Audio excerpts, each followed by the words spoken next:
Mayor, pa paano malalaking artista na nasa isip mo sa mga susunod ng project? Well, una nga to si Aga. Pero may gagawin yata sila sa Stars. So, I'm thinking about it kung yun. Bukod po sa dalawa. Yung mga barkada ko lang muna siguro. Basta available na sila. Mayor, is that your way of putting back those who are out of mainstream actors? Is that your way? Kasi titingnan ko yung age namin, matatanda na kami, di ba? So, Parang hindi naman sa picture. Marami kasing out of mainstream dahil sa...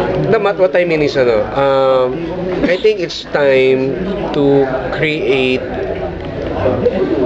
ibalik natin sila and hanapan natin yung kung ano yung talagang niche nila. Kami na yung susunod eh. After sila Mark, sila Pipo, after nun kami na eh. Diba? So, kailangan meron ka bang ano ngayon? Do you have the likes of Paquito Diaz today? Na nakatatak na? Do you have the likes of Bella Flores na siya? I mean, Hindi kaya effect yan sa TV? Sa Dennis na talagang mainstream. yeah, could be the demise of the mainstream movie. But, the demise of mainstream movie should not be the reason why these actors should be in their demise as well. So your plan is also to restore or Revive. keep the ratings.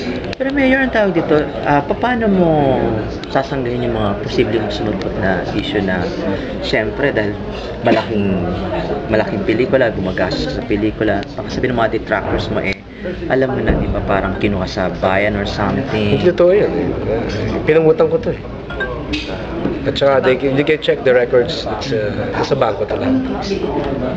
May paper trail. Yeah. Alam mo naman, di ba, mga...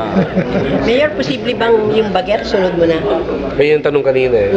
Alamin ko muna kay Aga kung okay na sa kanya. Available na siya, pwede na. Sana wala nang mamatay para Parents matuloy na na yung pelikula eh. Mamatay si Kiko eh, di ba? Ayaw nga pala. Huwag na. Kaya gawin mo na. Gawin mo Sabi ko na. na bago ubos na kami rito. Bagets, the new generation. O, di ba? Hindi naman. Yung generation eh. Ay, kayo urik, and then may kasamang Parents na sila. Pwede. Sino nasa isip ng generation ng younger pag ginawa ang baget? Hindi ko alam eh. Iba na yung iniisip ko kasi klaseng pelikula pagka kami. Medyo adult na. Buhay na natin lahat, di ba? Ano ba yung buhay mo?